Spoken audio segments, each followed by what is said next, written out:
Shalom, selamat pagi dan selamat Natal bagi saudaraku dimanapun berada. Kiranya sukacita Natal kita pada hari ini tetap bersama-sama dengan kita dan hidup kita penuh semangat, penuh pengharapan karena kasih Tuhan senantiasa menyertai. Mari kita siapkan hati mendengarkan firman Tuhan, kita bersaat teduh. Damai sejahtera Allah yang melampaui segala akal, itulah kiranya yang memelihara hati dan pikiranmu di dalam Yesus Kristus Tuhan kita. Amin. Firman Tuhan di pesta Natal pada hari ini tertulis di dalam kitab Lukas 2 ayat 1-7.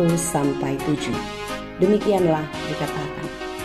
Pada waktu itu Kaisar Agustus mengeluarkan suatu perintah, menyuruh mendaftarkan semua orang di seluruh dunia. Inilah pendaftaran yang pertama kali diadakan sewaktu Kirenius menjadi wali negeri di Syria. Maka pergilah semua orang mendaftarkan diri masing-masing di kotanya sendiri.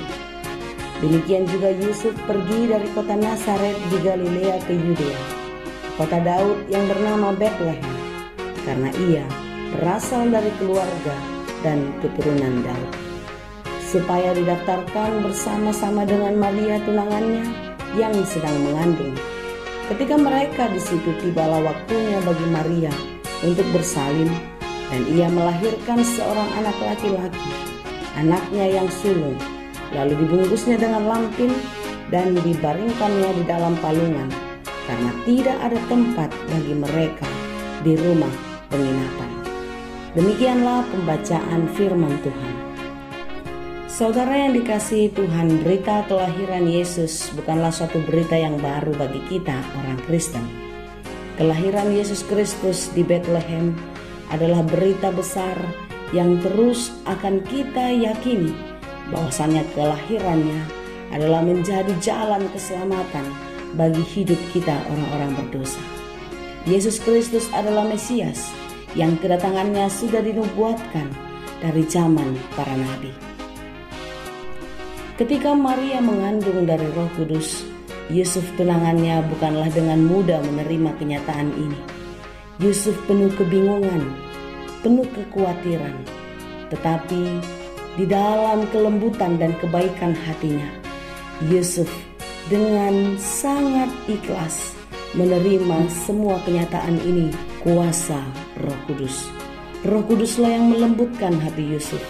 Roh Kuduslah yang memberikan pengertian kepada Yusuf sehingga ia menerima maksud dan rencana Tuhan terjadi di dalam kehidupannya. Maria, perempuan muda yang sangat dia cintai, akan dia jaga dan dia lindungi. Itulah sebabnya Yusuf membawa Maria kembali ke Bethlehem untuk mendaftarkan diri. Karena demikianlah perintah Kaisar Agustus yang dikeluarkan untuk dilaksanakan kepada seluruh orang di seluruh dunia. Saudara-saudara yang dikasihi Tuhan, pada waktu itu Maria dan Yusuf sudah tinggal di Nazaret di Galilea, tetapi karena perintah ini mereka harus pergi ke Yudea, ke kota Daud yang bernama Betlehem. Tentu ini bukanlah suatu perjalanan yang mudah bagi Maria dan Yusuf. Terlebih-lebih kepada Maria yang pada waktu itu dia sedang mengandung dan dia akan segera melahirkan. Perjalanan yang sangat jauh dan kondisi alam serta jalan yang tidak mendukung untuk Maria bisa menikmati perjalanan dengan baik. Tentu ini bukanlah suatu hal yang mudah baginya. Tetapi di dalam ketaatan kepada perintah, maka mereka harus melakukan perjalanan yang sangat panjang dan melelahkan. Saudara-saudara yang dikasihi Tuhan, ketika kita melakukan suatu perjalanan sekalipun itu dengan mobil yang baik, tetapi ketika jalan raya yang kita lalui itu tidak baik, maka kita akan mengalami keletihan, kita akan mengalami kesakitan, rasa nyaman jauh dari perjalanan kita. Bagaimanalah perjalanan Maria dan Yusuf? Mereka tidak punya kendaraan canggih seperti kendaraan yang ada pada zaman ini. Pada waktu itu hanya ada hewan ternak yang mereka boleh pakai di dalam perjalanan. Dan kala itu Maria dan Yusuf memiliki seekor keledai, dan Maria naik ke atas keledai. Keledai yang jalannya sangat lambat, yang tentu akan mempengaruhi keadaan Maria pada waktu itu. Saudara-saudara yang dikasihi Tuhan, kita bisa membayangkan bagaimana penderitaan Maria pada waktu itu. Tetapi di dalam ketaatannya, dia melakukan perjalanan yang melelahkan itu, perjalanan yang menyakitkan itu dengan hati yang penuh sukacita. Ketika mereka tiba di Bethlehem, maka dikatakan tadi di dalam renungan kita, tibalah waktunya bagi Maria untuk bersalin. Dan saat itu mereka sedang mencari rumah penginapan agar Maria dapat bersalin. Tetapi saudara-saudara, apa yang terjadi? Di dalam perikop kita dikatakan Maria dan Yusuf tidak mendapatkan tempat. Tidak tempat bagi mereka untuk menginap. Kalau kita pikir-pikir, kenapa mesti di dalam perjalanan yang sangat jauh ini, yang sangat melelahkan ini, saat itu Maria akan melahirkan? Kenapa ketika mereka tidak mendapatkan tempat penginapan, mereka harus mengalami kesulitan sehingga Maria harus melahirkan di kandang domba? Ketika itu kota sangat ramai karena semua penduduk asli kembali ke sana, sehingga tidak ada lagi tempat penginapan bagi Maria dan Yusuf. Tahukah saudara kenapa ini semua serba kebetulan? Apakah ada yang kebetulan? Tidak. Semua sudah ada di dalam rancangan Tuhan. Bukankah dikatakan di dalam Mika 5 ayat 1, "Tetapi engkau, hai Bethlehem Efrata, hai yang terkecil di antara kaum-kaum Yehuda, daripadamu akan bangkit bagiku seorang yang akan memerintah Israel, yang permulaannya sudah sejak purbakala, sejak dahulu kala." Saudaraku yang dikasihi Tuhan, kelahiran Yesus Kristus di Bethlehem bukanlah hal yang kebetulan. Semuanya sudah dinubuatkan oleh para nabi. Yesus Kristus lahir untuk menebus dosa-dosa manusia dan memberikan keselamatan bagi kita. Mengapa Yesus harus lahir di kandang domba, di kandang binatang, di tempat yang hina dan kotor?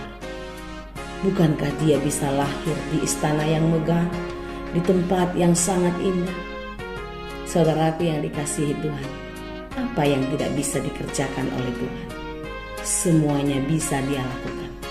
Tetapi kenapa Allah harus lahir di kandang domba, di tempat yang hina, di tempat yang kotor? Inilah wujud kasih Allah kepada kita. Dia benar-benar menjadi manusia, benar-benar merendahkan dirinya menjadi sama dengan kita. Oleh karena itu, saudaraku yang dikasihi Tuhan, tidak sepantasnya kita untuk memegahkan diri di hadapan Tuhan. Tidak sepantasnya kita menyombongkan diri dan menganggap kita lebih mulia, kita lebih baik, dan kita merendahkan orang lain. Kelahiran Yesus di kandang domba menunjukkan kerendahan hati, dan kerendahan hati inilah yang harus kita teladani di dalam kehidupan orang-orang percaya. Kerendahan hatilah yang harus kita jalani, yang kita lakukan di dalam kehidupan kita sehari-hari. Di dalam kerendahan hati, kita bisa diajar oleh Tuhan, dan kita dimampukan untuk mengerti setiap rancangan maksud Tuhan di dalam kehidupan kita. Mengapa tidak ada tempat?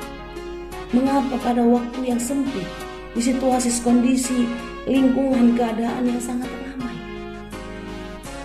Ini bukan kebetulan, saudaraku. Ini adalah sesuatu hal yang sudah dirancangkan oleh Tuhan. Yesus Kristus harus lahir dan menjadi manusia di tengah-tengah kehidupan dunia untuk menebus dan menyelamatkan kita. Saudara-saudara yang dikasihi Tuhan, Mari kita lihat apa yang terjadi di dalam peristiwa kelahiran Tuhan Yesus ini. Orang-orang tidak membuka pintu untuk kelahirannya. Sekarang kita adalah orang Kristen. Kita mengatakan kita percaya kepada Kristus. Tapi apakah kita sudah menerima Kristus di dalam kehidupan kita? Apakah kita membuka hati kita dan membiarkan Kristus lahir dalam hidup kita? Mari kita merenungkan Bapak Ibu Saudaraku yang dikasihi Tuhan. Bagaimana Kristus yang lahir di hatimu? Bagaimanakah hidupmu saat ini? Apakah engkau masih di dalam kesombongan? Apakah engkau masih di dalam kecurangan? Apakah engkau masih hidup di dalam keegoisan? Percerminlah dari kedatangan Tuhan Yesus. Dia lahir di kandang domba yang hina, yang kotor. Apakah pantas kita menjadi orang yang sombong, orang yang penuh kebencian, kemarahan, orang yang penuh keegoisan? Merenunglah saudaraku. Natal pada hari ini mengingatkan kita untuk kembali menjadi orang yang rendah hati. Natal kita pada hari ini untuk mengingatkan kita kembali menjadi orang yang mengenal siapa kita di hadapan Allah. Kita bukanlah siapa-siapa, kita tidak ada apa-apanya. Oleh karena itu saudaraku yang dikasihi Tuhan, bukalah hatimu, biarlah Tuhan yang berkarya. Bukalah hatimu, biar Yesus yang lahir mengubah kehidupanmu menjadi lebih baik. Hiduplah di dalam keikhlasan, di dalam ketulusan, dan taatilah apa yang diperintahkan Tuhan di dalam kehidupanmu. Lihatlah apa yang dilakukan oleh Maria dan Yusuf. Segala sesuatu tidak mudah mereka lakukan. Segala sesuatu tidak gampang untuk mereka dapatkan. Tetapi mereka di dalam ketaatan dan keikhlasan, di dalam hati yang taat dan takut kepada Tuhan, mereka menjalani semuanya sekalipun di dalam penderitaan. Saudaraku yang dikasihi Tuhan, jalanilah hidupmu dengan penuh pengharapan. Sekalipun jalanmu tidak mudah, sekalipun banyak jalan yang rusak yang harus engkau lalui, percayalah, di sana ada tangan Tuhan yang menjaga. Di sana ada tangan Tuhan yang memegangmu, yang akan menolongmu untuk melewati perjalanan kehidupan. Sekalipun di dalam perjalananmu banyak hal-hal yang mengganggu untuk engkau boleh berjalan terus maju, percayalah, di sana ada tangan Tuhan yang akan melindungi dan menolongmu.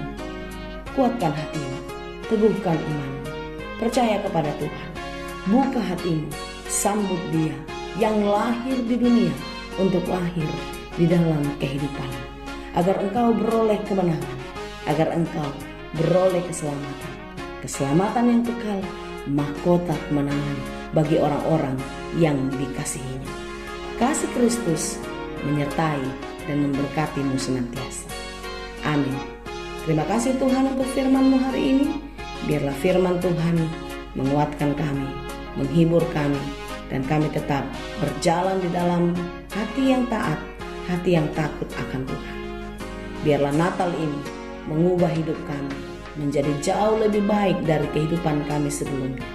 Biarlah Natal ini kami boleh menunjukkan betapa kami mengasihi-Mu. Terima kasih Tuhan, kami puji Engkau di dalam Yesus. Tuhan memberkati engkau dan melindungi engkau. Tuhan menyinari engkau dengan wajah-Nya dan memberi engkau kasih karunia.